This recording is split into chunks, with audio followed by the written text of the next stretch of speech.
Halo sahabat Geoscience, bertemu lagi dengan saya. Pada video pembahasan kali ini, saya akan membahas terkait dengan revolusi planet bumi terhadap matahari ya, atau bagaimana proses bumi mengelilingi matahari, di mana secara tidak langsung revolusi atau Earth Revolution ini berpengaruh terhadap kehidupan yang ada di permukaan bumi atau kehidupan yang ada di dalam geosfer, sobat geosains sekalian. Nah, video pembahasan kali ini juga masih merupakan bagian dari playlist Bumi sebagai Ruang Kehidupan.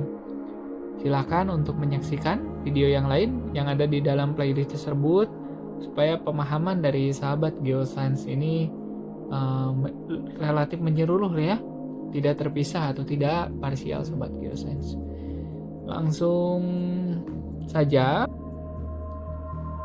berikut terkait revolusi dari planet bumi. Nah, ini sobat geosains kalian,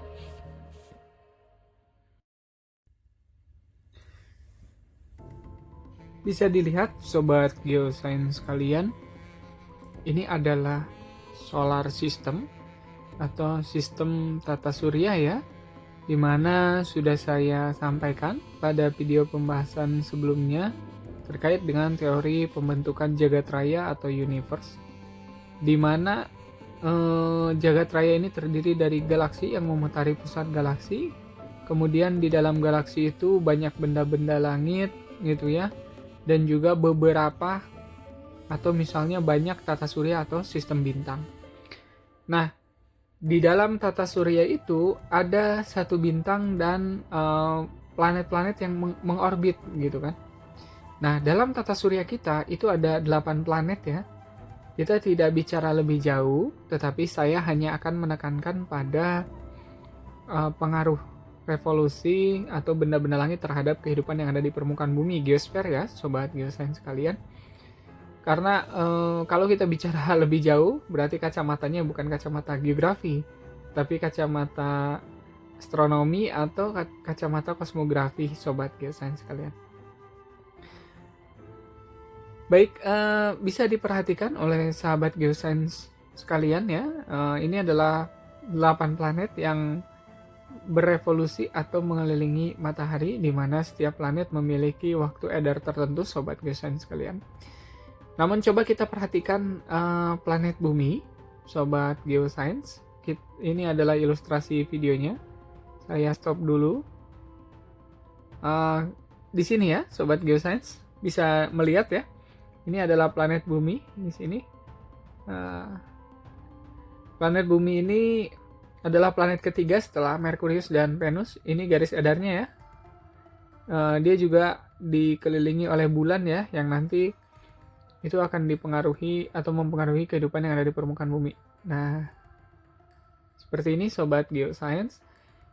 Nah, perlu diketahui bahwa bumi mengelilingi matahari itu sekitar 365 1/4 hari gitu kan. Jadi sobat geosains, kalau bumi berrotasi 24 jam, berarti 1/4 ya, 365 1/4 kali revolusi rotasi bumi gitu. Dalam 365 1/4 rotasi, maka bumi mengelilingi satu garis edarnya, sobat geosains sekalian. Untuk perhitungan ini saya juga tidak akan bicara lebih detail ya, karena ini kita hanya melihat penunjang ya, sesuai dengan penjelasan pada aspek keilmuan geografi ya, ada penunjang ya. Nah, sehingga ini kan dalam waktu 1 tahun gitu ya, ini digunakan untuk penanggalan dalam kalender Masehi atau kalender Syamsiah. Nah, gitu kan. Ini sekilas saja. Sementara untuk penanggalan dari sistem Hijriyah gitu ya, atau Komariah, itu dia menggunakan perhitungan dari bulan ya, bulan mengelilingi bumi gitu. Nah, kita bahas lebih lanjut di Masehinya, Sobat Geosains sekalian. Ini Masehi atau Samsia ya, jadi 365 hari bumi mengelilingi matahari, sehingga ada yang disebut dengan tahun Kabisat. Tahun Kabisat itu adalah pembulatan dari 1/4 gitu kan. 1/4 supaya menjadi 1 itu dikali 4. Sehingga ini dibulatkan di tanggal 29 Februari.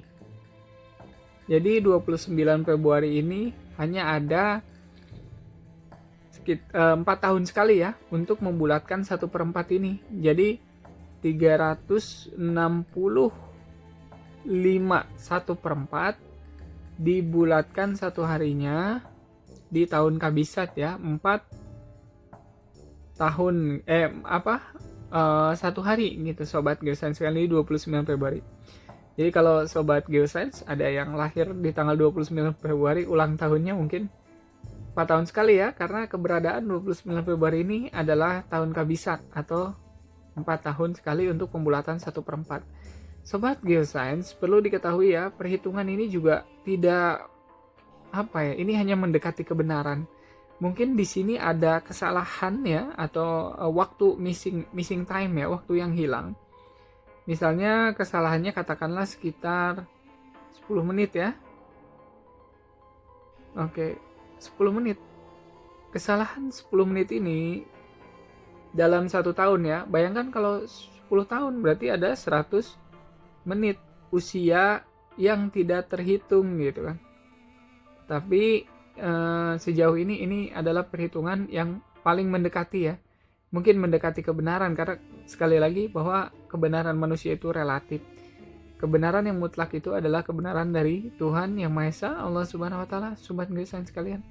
Nah, konsep ini dulu yang perlu diketahui ya, bahwa terkait dengan rotasi dari revolusi bumi. Baik, saya lanjutkan. Berikutnya,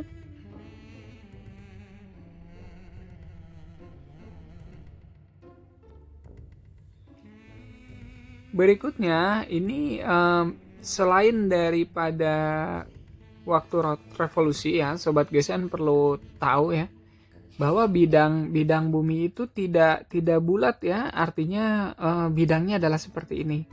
Jadi diperkirakan ketika bumi berada di sini, di titik ini, tanggal 3 Januari ya, itu disebut dengan titik perihelion, atau titik di mana bumi lebih dekat jaraknya dengan matahari gitu ya. Nah, ini perhitungannya sekitar 147.300.000 kilometer Sobat Geosains sekalian. Ini kita tidak bahas ya bagaimana cara menghitungnya dan sebagainya, ini sudah bicara masalah fisika, tetapi kita lebih fokus kepada pengaruh revolusi terhadap kehidupan Sobat Geosains sekalian. Sehingga ini tidak saya bahas karena bukan kacamata geografi ya, kacamata fisika atau astronomi Sobat Geosains. Nah, kemudian titik perihelion ini berpengaruh nanti suhu di bumi akan menjadi semakin panas gitu ya, dibandingkan ketika ada di posisi yang lain. Jadi suhu ini yang nanti akan mempengaruhi atmosfer. Nah, atmosfer ini yang nanti juga akan berpengaruh terhadap kehidupan di sini, Sobat Geosains sekalian. Jadi seperti itu, ya. Ini titik perihelion, yang ini titik aphelion, ya.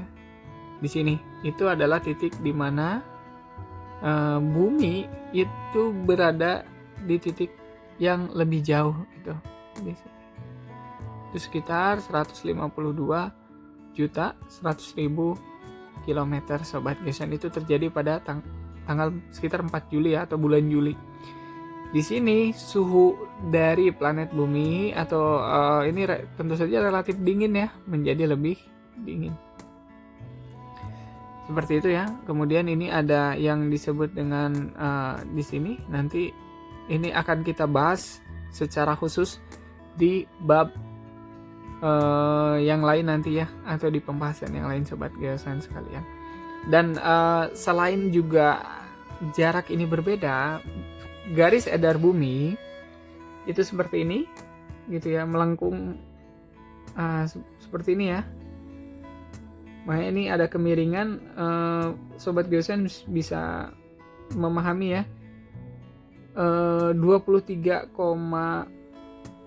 ya, 23,5 derajat gitu kan. Jadi ini kemiringan ini kita sebut dengan bidang ekuator ya. Maaf, ini bukan garis edar ya, tetapi ini bidang ekliptika. Ini sudah kita bahas di dalam bab video pembahasan rotasi ya. Jadi ini garis khatulistiwa ya, kemiringan bumi di sini yang 23,5 derajat. Kemudian ini bidang edar ya, atau kita sebut dengan bidang ekliptika. Jadi ini yang disebut garis orbitnya sobat geosan. Yang ini ya, garis orbit. Yang ini ekliptika atau garis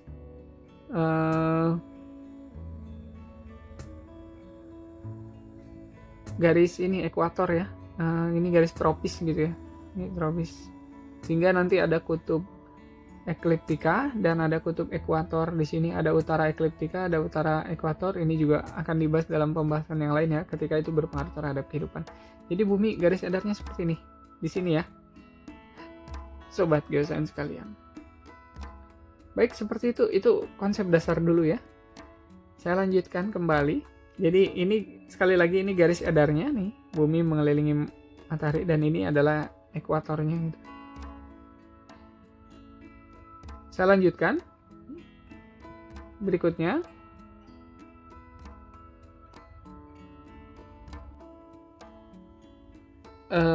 rotasi dari planet bumi yang pertama itu adalah terjadi perubahan musim ya di beberapa belahan bumi belahan bumi, sobat geosains sekalian. Jadi pada lintang 23 ya, 23,5 derajat LU sampai 23 derajat 23,5 derajat LS. Ini kita sebut daerah tropis gitu kan. Kemudian 23,5 derajat LU atau LS sampai 66 gitu ya. 66 ya, 0,5 derajat LU atau LS. Ini subtropis. Saya klasifikasikan subtropis ya, karena pergantian musimnya berdasarkan pembagiannya berdasarkan musim ya. Kemudian 66,5 derajat LU atau LS sampai 66,5 derajat LU atau LS. Ini diklasifikasikan sebagai daerah kutub, sobat geosains sekalian. Dan ini hanya ada satu musim di daerah kutub. Jadi kalau saya tandai di sini kurang lebih seperti ini ya. Ini adalah daerah tropis. Ya. Ini daerah tropis, sobat geosains. Kemudian ini ya kurang lebih ini. Gitu kan. Sama yang ini.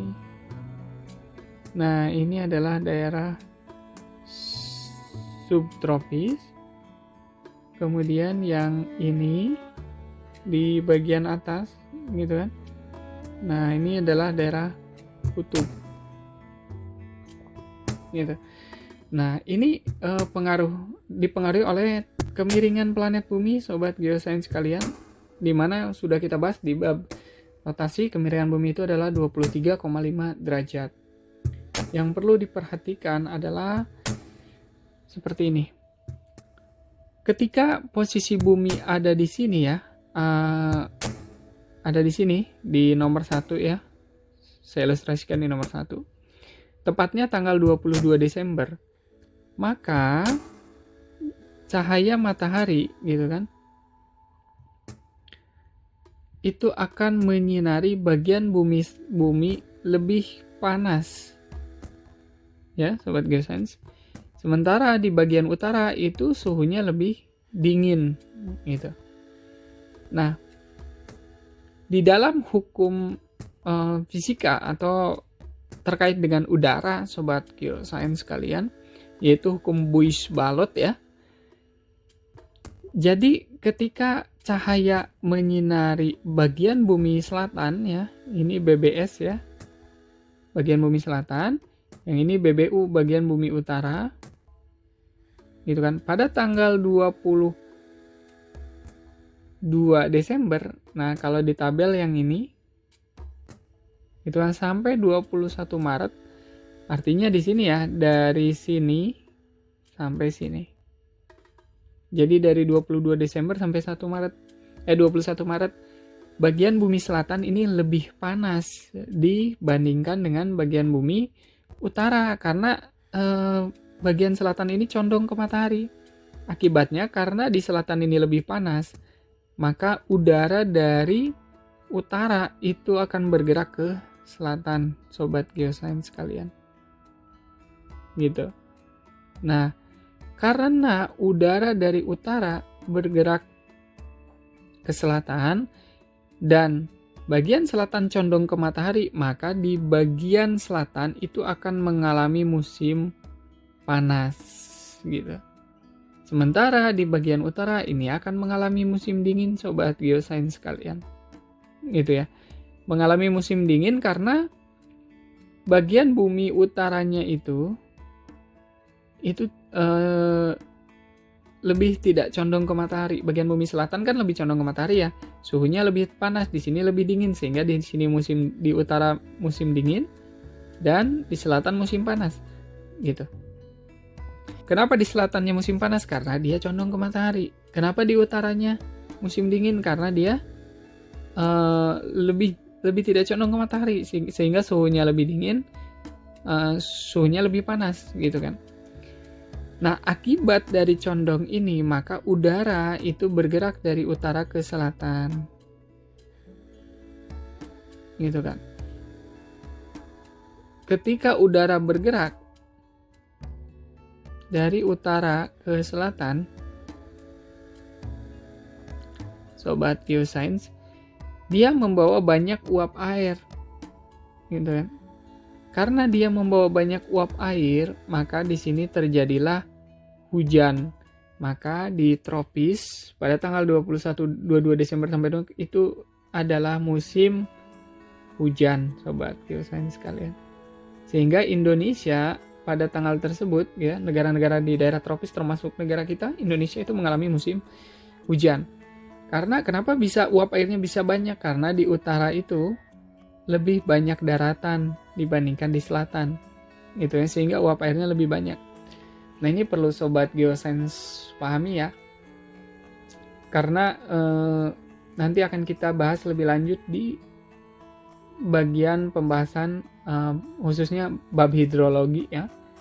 Ini sekilas saja, ternyata vegetasi itu banyak mengandung uap air dibandingkan dengan penguapan dari laut ya. Jadi ketika daratan menguap gitu ya, transpirasi namanya, itu uap airnya lebih banyak dibandingkan dengan uap dari lautan gitu ya. Karena maksudnya uap air yang menjadi uap di atmosfer itu lebih banyak dari vegetasi atau daratan, itu Sobat Geosains sekalian. Jadi di utara itu kondisinya lebih banyak daratan, lebih banyak vegetasi ya. Vegetasi itu pepohonan ya, hutan dan sebagainya. Ini yang menyebabkan uap airnya itu lebih banyak di bagian utara ketika terjadi pemanasan gitu ya. Sehingga terjadilah yang disebut dengan musim hujan di bagian tropis, Sobat Geosains sekalian. Nah, itu berlaku untuk semuanya gitu kan. Jadi ketika pindah di tanggal berarti 22 Maret sampai dengan 21 Juni di daerah tropis itu juga musim hujan gitu kan. Kenapa? Karena di bagian selatan ini relatif masih lebih panas dibandingkan dengan bagian utara gitu ya. Jadi bagian utaranya itu sudah mulai musim semi, Ini tapi bagian selatan ini masih lebih panas ya. Jadi ketika tanggal 22 Maret sampai 21 Juni, dinginnya sudah mulai berkurang, panasnya sudah mulai berkurang, sehingga transisi dari musim panas ke musim dingin. Di utara itu terjadi musim semi di sini ya. Di selatan itu terjadi musim gugur. Jadi di sini gugur. Karena sudah mulai mendekati musim dingin gitu ya. Panasnya sudah berkurang. Nah, sobat geoscience, kemudian satu lagi. Ketika bumi posisinya ada di sini, posisi yang kedua lah ya. Gitu kan. Ini boleh dikatakan ketiga, ini keempat gitu. Ketika bumi berada di posisi kedua, yang ini ya, saya tulisi tandai kedua, karena yang saya bahas itu 1 dan 2 saja gitu. Belahan bumi utara ini lebih condong ke matahari, sehingga suhu udara di sini lebih panas. Sementara di selatan suhunya lebih dingin, maka udara itu akan bergerak dari selatan ke utara gitu ya. Nah, ketika udara itu bergerak dari selatan ke utara ke sini, sobat geoscience, udara yang bergerak dari selatan ke utara itu memiliki uap air yang lebih sedikit dibandingkan dengan udara yang bergerak dari utara, sehingga umumnya di negara tropis ini terjadi musim panas. Gitu kan, sama di sini juga terjadi musim panas gitu. Nah, karena posisi negara tropis itu ada posisinya di sini ya, penyinarannya relatif stabil setiap tahun gitu.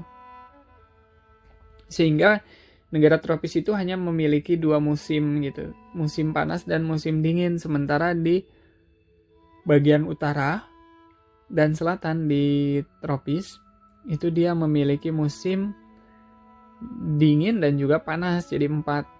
Nah, jadi ketika matahari condong ke bagian sini, ini kan lebih panas, lebih dingin, sehingga terjadi musim panas, dan di selatan itu terjadi musim dingin.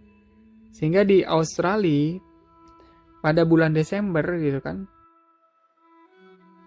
itu mengalami musim dingin, sobat geoscience kalian. Kemudian satu lagi ya, saya salah menuliskan konsep ya. Jadi 6 derajat LU atau LS sampai 90 derajat ya. Tadi saya salah menuliskan LU atau LS. Ini dia memiliki satu musim, yaitu musim kutub ya. Bisa sobat geoscience perhatikan di sini. Ketika dia ada di sini ya posisinya, bagian bumi utara mengalami siang hari. Gitu kan. Siang hari. Jadi selama 6 bulan itu matahari kelihatan tidak tenggelam, sobat geoscience sekalian, karena posisinya ada di kutub. Nah, sebaliknya ketika ada di sini, posisi buminya ya di sini, gitu kan, dia bumi ini mengalami musim dingin. Itu sobat geoscience, ini musim dingin juga sih. Cuma di sini siang, di sini malam. Gitu ya. Jadi selama 6 bulan ini malam matahari nggak kelihatan.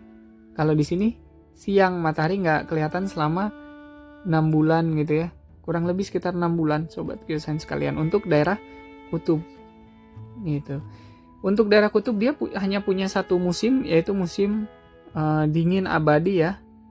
Atau kita sebut dengan musim salju abadi.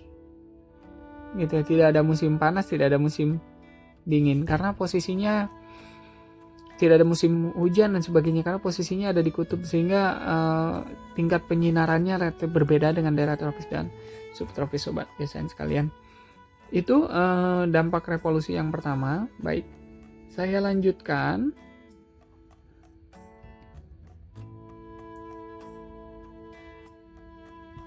Nah, ini yang kedua ya. Yang kedua itu adalah perubahan kenampakan rasi bintang, sobat geoscience sekalian.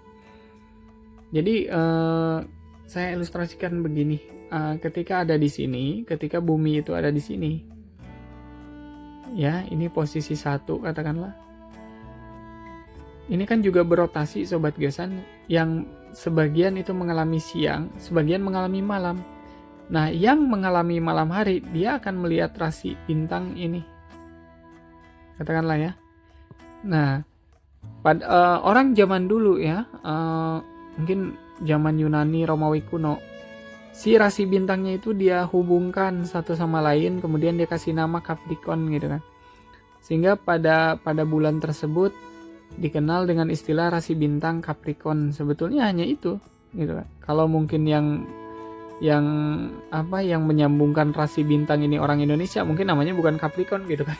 Karena kebetulan saja yang menyambungkan rasi bintang pada bulan itu disebut dengan Capricorn, jadi Capricorn gitu.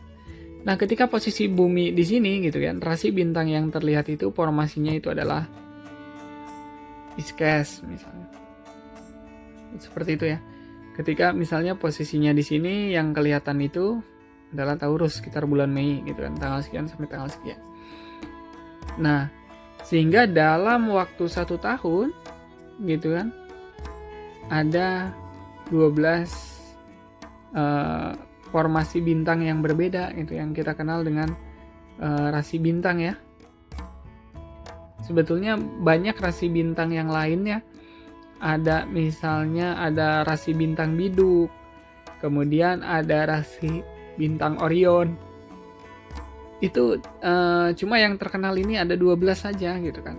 Cuma yang tidak terkenalnya juga banyak rasi-rasi bintang yang disambung-sambungkan gitu Sobat Geosains sekalian.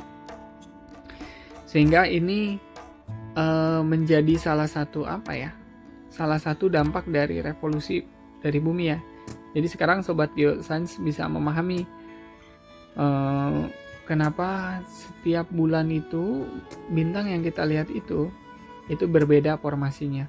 Kadang bentuknya misalnya seperti sapi, seperti ikan dan sebagainya. Itu karena adanya revolusi bumi di sini. Itu dampak yang kedua. Kemudian berikutnya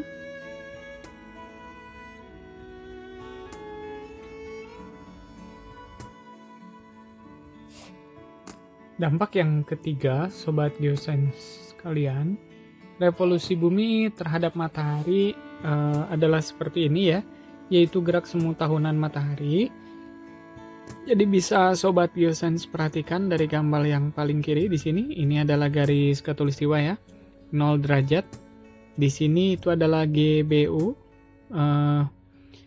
garis balik utara atau BBU ya. Saya biasanya menyebutnya BBU sih.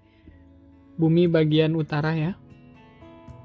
Atau di sini GBS, garis balik selatan. Saya biasanya menyebutnya BBS ya. BBS itu bumi bagian selatan. Jadi patokannya ini adalah khatulistiwa. Nah, garis khatulistiwa ini Indonesia ada di garis khatulistiwa Sobat Geosains sekalian.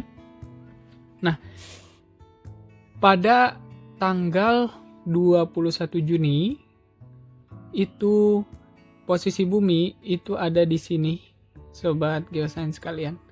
Bisa dilihat ya, kurang lebih di sinilah ya. Nah, pada 21 Juni itu bagian utara itu menghadap ke sini Sobat Geosains. Jadi bagian utara itu ada di sini. Sehingga seolah-olah matahari kalau dilihat dari atas kepala kita di khatulistiwa itu ada di lebih condong ke utara gitu sih mataharinya. Jadi tidak lurus di atas kepala, tetapi agak condong ke utara. Kemudian bumi itu bergeser ya ke tanggal 23 September di sini. Jadi selama bumi mengalami perjalanan di sini dari sebelah sini ya ke sini menuju ke 21 Desember, dari 21 Juni ke 21 Desember, dia akan terus bergeser segini gitu ya, dengan kecepatan tertentu Sobat Geosains sekalian. Sehingga muncullah di sini ketika dilihat di garis khatulistiwa ya, tepatnya di Pulau Kalimantan gitu ya, yang pas titiknya itu ada di garis khatulistiwa, itu kita sebut dengan titik kulminasi gitu. Kulminasi itu adalah sebuah titik di mana matahari itu ada tepat di atas kepala kita gitu ya. Nah, ini efeknya apa? Salah satu fenomena yang menariknya adalah bayangan dari benda tidak terlihat ya. Kenapa? Karena posisinya lurus gitu. kalau benda di center gitu ya, ibaratnya betul-betul ada di atas kepala. Jadi pantulan bayangannya itu betul-betul ada di bawah kaki kita gitu. Ini titik kulminasi. Nah, kemudian bergeser lagi kan si bumi itu ke sini. Sehingga nanti bagian pada tanggal 22 Desember gitu ya. Kurang lebih dia ada di sini, sobat geosains sekalian ya. 22 Desember itu bagian selatan nih yang condong di sini. Gitu kan? Nah, sehingga bumi itu ada di sini. Gitu ya, 22 Desember. Gitu kan? 22 Desember mataharinya terlihat seolah-olah ada di sebelah selatan gitu. Jadi kalau kita melihat matahari nih sobat geosains, sekarang itu bulan Februari di tahun 2025 ya, saya membuat video ini. Berarti kalau 22 Februari itu posisi matahari perkiraan itu ada di sebelah sini ya, sobat geosains sekalian nih. Kita ada di sini Februari. Nah, berarti kalau sobat geosains menonton video ini pada bulan Februari sekarang, itu posisi matahari, coba perhatikan keluar kemudian di lapangan supaya terlihat ya. Coba lihat arah mata angin, di mana selatan, di mana utara.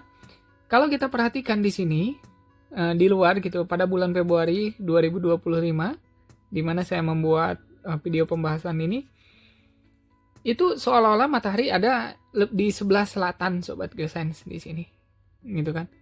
Ini adalah ya kajian ilmiah ya, jadi bisa dibuktikan sendiri sobat geosains kalian. Ini beberapa gambar yang saya ambil di internet ya.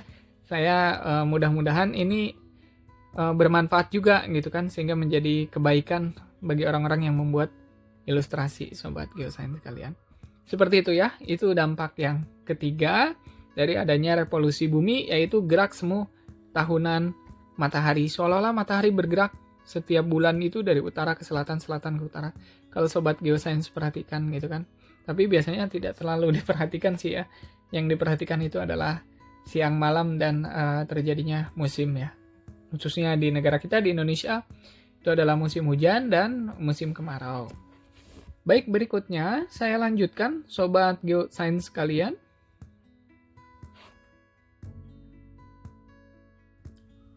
Dampak yang keempat dari adanya revolusi bumi sobat geosains, ini adalah terjadinya perbedaan gitu ya, lama siang dan malam. Maksudnya adalah seperti ini. Saya ilustrasikan ya sobat geosains. Ketika bumi ada di sini ya, kurang lebih bulan Desember, di mana di sini Australia, Brazil gitu ya, dan sebagian dari Amerika Selatan yang lain itu mengalami musim dingin. Coba perhatikan sobat geosains ini. Di bagian selatan ini mengalami siang yang lebih lama. Gitu kan.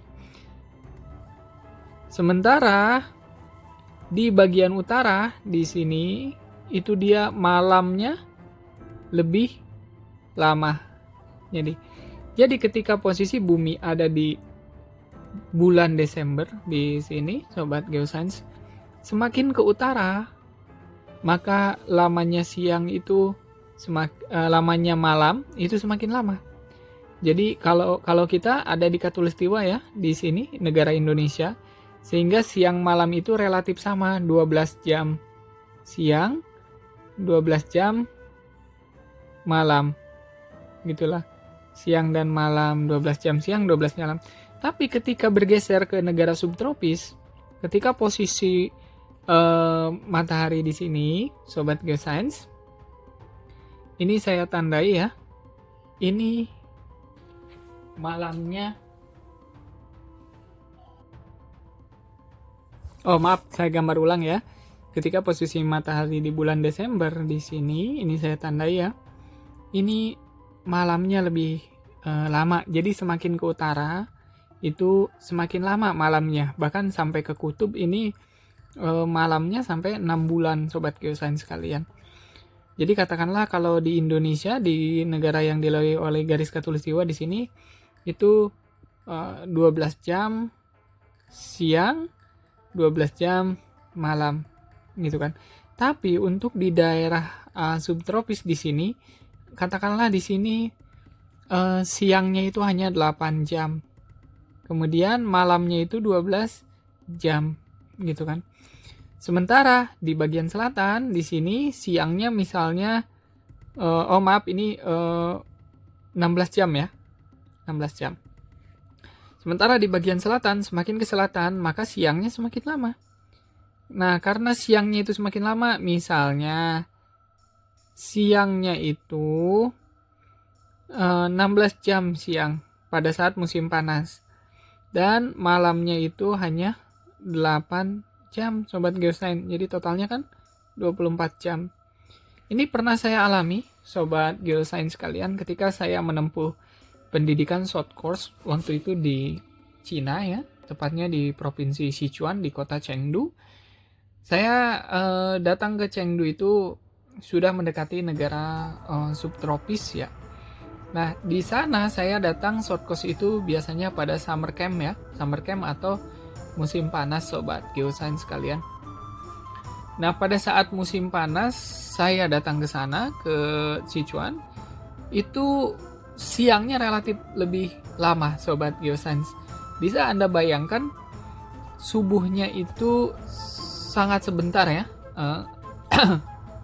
Jadi jam sekitar kalau tidak salah itu sekitar jam 4 pagi itu sudah kumandang azan subuh dan jam 5 kurang itu sudah terbit matahari gitu ya.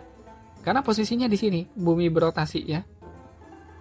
Kemudian saya pernah mengalami gitu kan, maghribnya itu kalau di Indonesia kan biasa jam 6 jam 7 ya. Tidak sampai jam 7 saya kira. Jam 6 atau setengah 6 lebih sedikit itu sudah maghrib. Sementara pada saat itu musim panas, saya mengalami maghribnya itu sekitar jam 8 malam ya. Dan itu menjadi pertama kalinya bagi saya mengalami musim panas Sobat Geosains sekalian. Mungkin teman-teman yang menonton atau menyaksikan video ini sudah pernah pergi atau berjalan-jalan ke negara subtropis sehingga bisa merasakan ya perbedaan fenomena akibat dari terjadinya rotasi dan revolusi Sobat Geosains sekalian. Nah, seiring berjalannya revolusi ini ke sini gitu ya, ke sebelah sini gitu, ini waktunya akan terus berbeda gitu. Jadi ketika di sini misalnya di negara subtropis siangnya itu adalah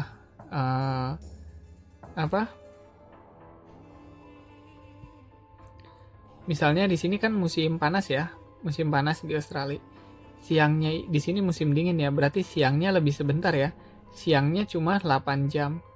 Gitu ya, malamnya ini 16 jam. Nah, ketika posisinya di sini ini kebalik. Jadi malamnya hanya 8 jam. Siangnya ini 16 jam. Seperti itu Sobat Geosains. Jadi seperti itu ya dampaknya ya, kurang lebih.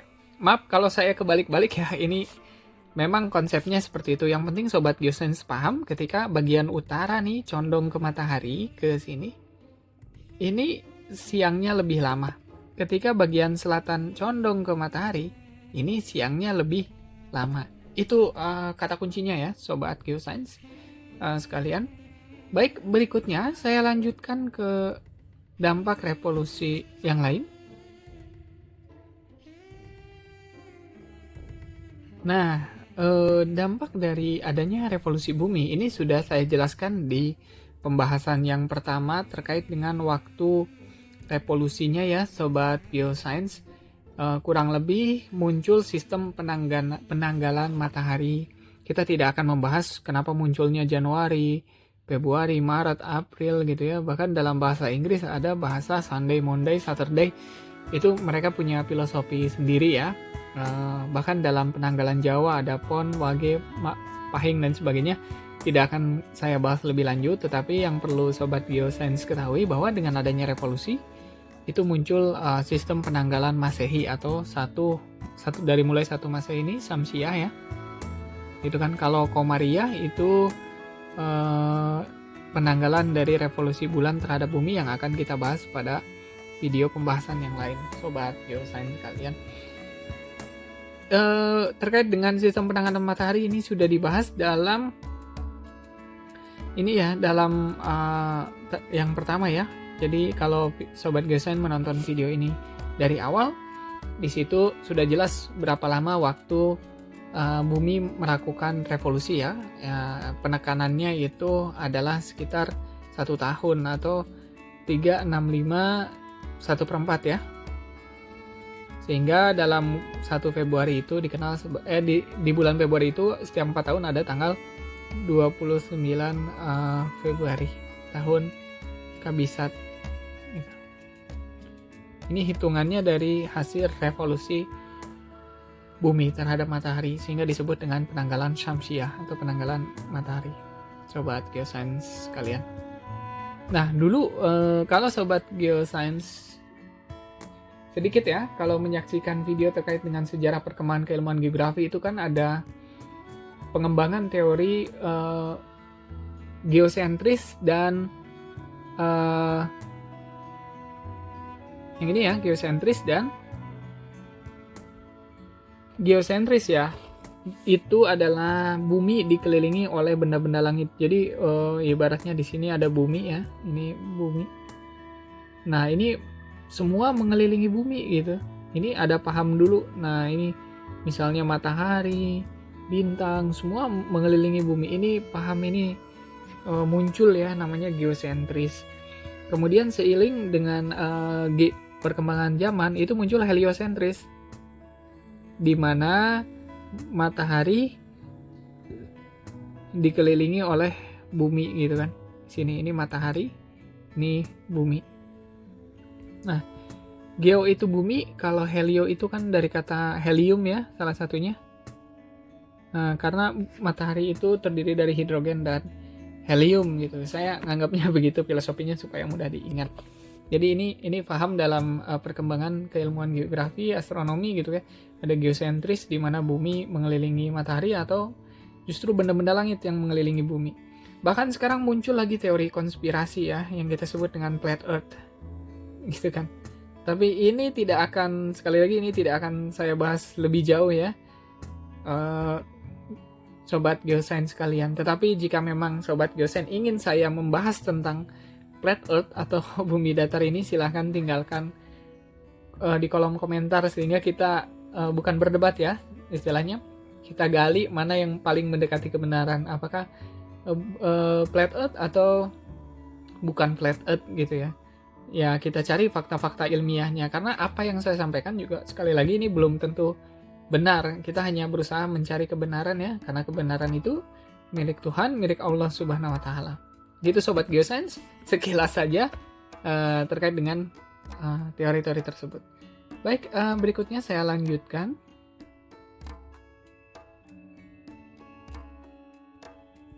Nah, sobat geosains, ini ada yang disebut dengan paralaks bintang ya. Jadi karena kita berevolusi, paralaks bintang itu artinya ketika kita berada di planet bumi, di sini misalnya kita melihat bintang itu di sini ya. Jadi di bulan Januari itu melihat bintang itu seperti ini. Ini bintang yang paling terang ya, T-nya. Ini misalnya ada di sebelah, katakanlah ini kan bintang yang paling terang. Ini katakanlah ada di sebelah utara. Jadi ketika melihat bintang itu, yang dilihat itu sudut pandangnya kan di sini ya. Gitu kan. Sehingga formasinya adalah 1, 2, 3, 4, 5, 6. Sehingga formasi ini itu ada di sini, sobat geosains sekalian. Ketika bulan Juli ya. Nah, karena kita melakukan revolusi, ketika posisinya di Januari, bintang yang sama ketika di log ya, kalau sobat geosains berkunjung ke salah satu observatorium ya di Bosca tuh yang terkenal ya di daerah Bandung. Saya pernah berkunjung ke sana juga. Jadi si teropongnya itu di lock untuk mengunci bintang ya, sehingga nanti teropongnya itu mengikuti posisi bintang gitu. Jadi si bintangnya bergerak diikuti oleh teleskopnya gitu. Itu ada teknologinya sobat geosains sekalian. Nah, ketika balik lagi ke sini, ketika bulan Juli formasinya begini, maka ketika Januari ini berbeda. Karena kita melihat bintang itu di sini. Nah, di sini warna merah ya. Di sini, sehingga di sini misalnya 1 2 3 4 5 gitu kan. Ada 6 posisinya. Nah, bintang yang ini dengan bintang yang ini itu berbeda, sehingga seolah-olah bintangnya berubah jadi di sini gitu ya. Ini bintang terangnya gitu ya, ini perintil-perintilannya ya, sebelah-sebelahnya. Ini yang disebut dengan paralaks bintang, perubahan seolah-olah bintang itu posisinya berubah ya, lukisan di bulan Januari begini, lukisan di bulan Juli begini. Ini kita sebut dengan paralaks bintang sobat geosains sekalian. Jadi ini lebih detail sebetulnya ya. Ini gambar ilustrasi yang lain tapi agak buram ya. Jadi ini kalau kita melihat gambar yang ini, ketika mengamatinya di sini, itu seolah-olah gambarnya ada di sini, gitu. Tapi ketika nanti posisinya di sini, sobat geosains, gitu ya, mengamati bintang itu gambarnya jadi seperti ini, gitu. Nah, ini yang kita tarik nanti. Kita tarik ke dua gambar yang ada di sini. Seperti itu ya. Mudah-mudahan bisa dipahami. Baik, saya lanjutkan berikutnya terkait dengan dampak dari revolusi bumi. Nah, ini tidak akan saya bahas terlalu detail juga, sobat geosains. Jadi ada terjadi aberasi bintang ya. Jadi bisa sobat perhatikan di sini ada juga penjelasannya. Jadi ini ketika ada bintang di sini, cahayanya itu kan seolah-olah lurus ya. Nah, tapi karena bumi itu bergerak seperti ini, gitu, sehingga terjadi aberasi gitu ya. Kadang kita melihat cahaya yang ada di sini, gitu. Ketika bergerak ke sini, kita melihat cahaya yang ada di sini. Jadi aberasi cahaya namanya, gitu ya. Gitu, seolah-olah cahayanya berbeda, padahal itu juga karena kita posisinya bergerak. Bayangkan sobat geosains melihat lampu pada malam hari pada saat menggunakan kendaraan bermotor atau kendaraan roda 4 ya, kita melewati cahaya ya, dari posisi jauh, posisi dekat, sama posisi meninggalkan cahaya tersebut itu berbeda. Itu saja sih sebetulnya, tidak akan saya bahas lebih jauh karena ini lebih pada astronomi, fisika, atau keilmuan kosmologi ya. Cuma inilah dampaknya, ada aberasi cahaya. Seolah-olah cahayanya itu mungkin berubah, atau misalnya ada pergerakan karena kita melihatnya itu sambil buminya berevolusi gitu kan. 1, 2, 3. Nah, seperti itu ya. Baik, saya lanjutkan berikutnya. Nah, ini sobat geosains, beberapa referensi yang saya gunakan untuk membahas atau membuat video ini. Jadi karena ini adalah kajian ilmiah, mungkin akan terasa sedikit membosankan, tetapi mudah-mudahan apa yang disampaikan itu bisa bermanfaat. Terakhir saya tutup dengan sebuah pertanyaan ya. Kenapa ketika bumi ini bergerak, baik itu berotasi sampai dengan berevolusi, manusia atau makhluk hidup yang ada di permukaan bumi itu tidak merasakan pergerakannya, gitu ya. Ada yang berasumsi bahwa bumi ini bergerak secara konstan dari mulai sobat geosains lahir, gitu ya, sampai saat ini itu bumi itu terus bergerak ya dalam kecepatan yang konstan. Bayangkan kalau sobat geosains naik kereta api ya, misalnya kereta api cepat yang ada di Bandung Jakarta ya, wush, dalam kecepatan yang konstan 300 km per jam, itu kita tidak merasakan gerakannya gitu ya. Bahkan ketika koin diberdirikan itu juga tidak terasa. Kenapa? Karena gerakannya konstan. Ketika dia berhenti juga pelan-pelan gitu, sehingga tidak terlalu terasa gitu. Tapi beda ketika kita bergerak, berada di dalam sebuah kendaraan yang kecepatannya tidak konstan, kadang pelan, kadang cepat, kadang pelan, kadang cepat, itu terasa ya sobat geosains. Sehingga betapa luar biasanya ciptaan Tuhan, ciptaan Allah Subhanahu wa Ta'ala, semakin sobat geosains mengenal mengetahui ciptaannya, maka semakin kita kagum dan semakin kita sadar bahwa kita itu tidak ada apa-apanya ya di alam semesta. Itu hanya titik yang kecil sobat geosains, sehingga kita tidak patut bersombong diri gitu kan. Apa yang mau disombongkan gitu. Nah, itu saja sekilas dan sedikit pesan moral, mudah-mudahan sekali lagi bermanfaat. Sobat geosains, jangan lupa tinggalkan komentar jika ada kekurangan dalam video ini. Jika sobat geosains memiliki pertanyaan yang belum sempat terbahas dalam video ini, juga jika memang sobat geosains ingin request apa yang ingin dibahas ya, yang belum terbahas dalam video ini. Itu saja yang bisa saya sampaikan sobat geosains sekalian, dimanapun Anda berada. Terima kasih sudah menyaksikan pembahasan video ini. Sampai berjumpa dalam pembahasan video berikutnya ya. Jangan lupa like, subscribe, kemudian silahkan saksikan juga video yang lain yang ada di dalam playlist Bumi Sebagai Ruang Kehidupan. Baik, sampai bertemu lagi. Terima kasih. Salam geografi. Bye-bye.